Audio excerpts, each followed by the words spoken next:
Operation లేకుండా మోకాళ్ళు మరియు నడుము నొప్పులకు అత్యాధునిక చికిత్స డాక్టర్ భావన హర్వాని గారి ఆధ్వర్యంలో ఆర్ఎఫ్ఏ మరియు ప్లాస్మా పద్ధతిలో చిన్న ఇంజెక్షన్ తో పరిష్కారం. Hospitals road number 12 Banjara hills.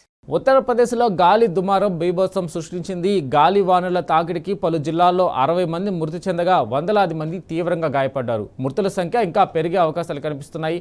ప్రకృతి ప్రకోపానికి భదోహి, బుడౌన్, ఫతేపూర్, సోన్భద్ర జిల్లాలు చిగురుటాకులా వణికిపోయాయి. భారీ వర్షాలు, బలమైన తుఫాన్తో జనజీవనం పూర్తిగా స్తంభించిపోయింది. తుఫాను ఉద్రిక్తికి పెద్ద ఎత్తున ఆస్తి నష్టం సంభవించింది. నివాస గృహాలు ధ్వంసమయ్యాయి. విద్యుత్ స్తంభాలు, చెట్లు కూలిపోయాయి. చెట్లు, కరెంటు పోల్స్ రహదారులపై పడడంతో రాకపోకలకు తీవ్ర అంతరాయం ఏర్పడింది. అనేక ప్రాంతాల్లో విద్యుత్ సరఫరా పూర్తిగా నిలిచిపోయింది.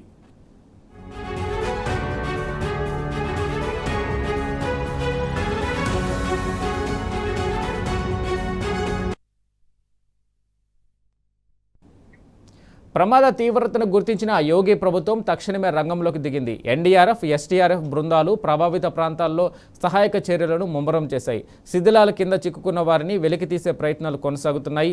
గాయపడిన వారిని వెంటనే స్థానిక ఆసుపత్రులకు తరలిస్తున్నారు. బాధితులకు మెరుగైన వైద్యం అందించాలని ఆదేశించారు సీఎం. విద్యుత్, కమ్యూనికేషన్ వ్యవస్థ పునరుద్ధరణ పనులను యుద్ధ ప్రాతిపదికన చేపట్టాలన్నారు.